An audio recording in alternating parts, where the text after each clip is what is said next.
One of the main challenges we faced during the reconstruction after the 2010 earthquake and tsunami in Chile was that housing provision in Chile is mostly done through the private sector via governmental subsidies. The government doesn't build housing, they provide the funding for private developers to do so. And the problem is that most of the housing construction in Chile is based not only in construction companies that get their the revenue from building, but also from developing land that is on green land that becomes urbanized.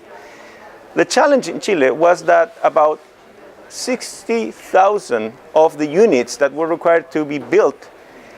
were located in land that was owned by the families that were victims of the earthquake.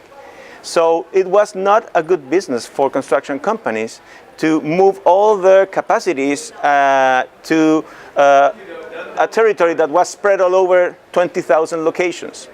So we had to innovate and incorporate prefabrication or prefabricated solutions that could be easily deployed in a vast territory. So prefab, it's very, I would say, encouraged in solutions like this. And another innovation that we did, particularly in coastline or coastal communities, most of them fishermen communities, was that they required to live close to their boats, their nets, all their working instruments, but those places were in tsunami risk zone. And we couldn't displace those families 500 meters or 1 kilometer away from all their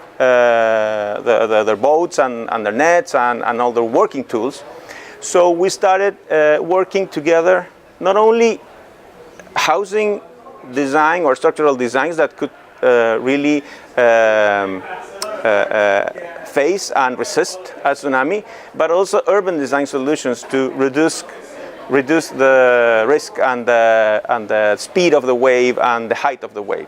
So by incorporating urban design solutions that reduce and mitigate the tsunami risk, and also have the housing units built in concrete on the first floor with some special design features that would allow the water to get in and out of the house without compromising its structural safety, and having all the, let's say,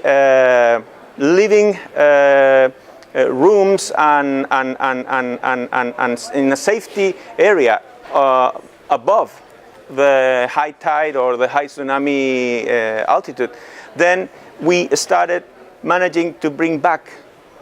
the families to the coastline, but incorporating resilience conditions into their homes.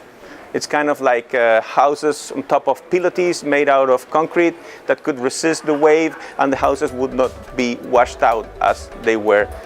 before or during the tsunami.